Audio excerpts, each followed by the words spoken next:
నిజంగా ఉన్నతమైన విలువలు పాటిస్తూ సమాజానికి ఒక దిశానిర్దేశం చేస్తున్న బ్రహ్మకుమారి సోదరి మళ్ళందరూ కూడా బ్రహ్మబాబా ఆశీస్సులతోటి దిగ్విజయంగా తమ లక్ష్యాలను చేరుకుంటున్నారు.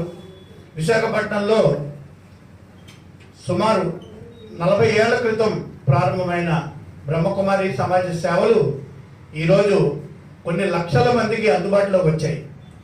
కొన్ని లక్షల మందికి అందుబాటులోకి రావడమే కాకుండా నేను ప్రాక్టికల్గా గమనించింది, ఎంతోమంది మానసిక వ్యధ నుండి ధ్యానం ద్వారా తమ స్థితిగతులను మార్చుకున్నారు. ప్రతి ఒక్కరూ కూడా ఎంతో కొంతసేపు ధ్యానం చేస్తూ, ధ్యానానికి పరాకాష్ట రాజయోగ.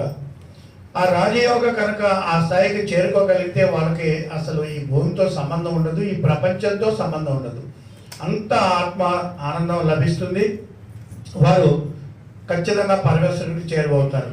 కార్యక్రమానికి మనకి ప్రధాన అతిథిగా గౌరవనీయులు బీజేపీ రాజ్యసభ సభ్యులు శ్రీ జీవీఎల్ నరసింహారావు గారు రావడం మనందరికీ కూడా చాలా గర్వకారణం. 9వ తేదీ 69వ సంవత్సరం, అంటే నేను పుట్టిన 64, దాదాపుగా 55 సంవత్సరాల క్రితం ఈ సంస్థని స్థాపించడంలో, ఈ సంస్థ స్థాపనకు మూలకారకులైనటువంటి బ్రహ్మశ్రీ, వారి పేరు లేఖరాజు కదా, భౌతిక నామం లేఖరాజ్.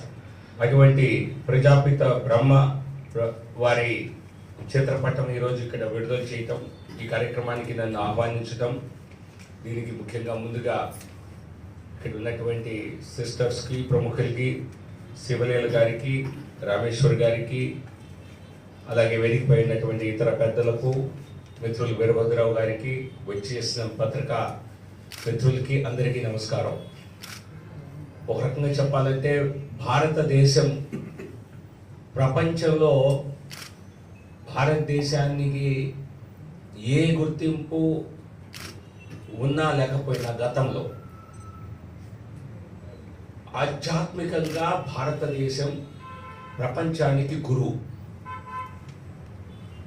అది దాదాపుగా అది మన వేలాది సంవత్సరాల సివిలైజేషన్ నుంచి మన యొక్క గొప్పతనం ప్రపంచం గుర్తించింది.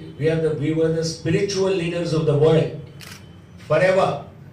భగవద్గీత సమయం నుంచి, ప్రతి ఒక్క మన పురాణాల నుంచి కానివ్వండి, మన యొక్క మహాకావ్యాల గురించి కానీ,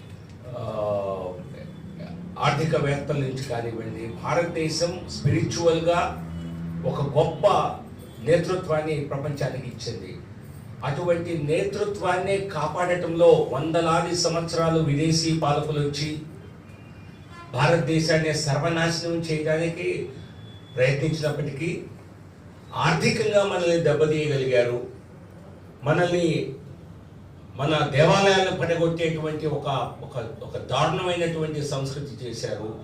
దారుణమైనటువంటి ఒక మరీ ఎక్కువ మహానగరాల్లో ఇళ్లకు పరిమితమై మహిళలు పూర్తిగా తమ జీవితాన్ని ఒక కుటుంబం కోసం చర్చిస్తూ, వారికి అసలు వేరేటువంటి అవకాశం కానీ గుర్తింపు కానీ ఉండని సందర్భంలో మానసిక ఒత్తిడి మహిళల్లో ఇంకా ఎక్కువ.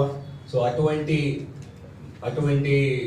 మహిళా లోకానికి కూడా, ప్రజలందరికీ కూడా ఆధ్యాత్మిక చింతనను చక్కగా అందజేస్తున్నటువంటి బ్రహ్మకుమారి సంస్థకు మనందరి తరఫున ధన్యవాదాలు తెలియజేస్తూ,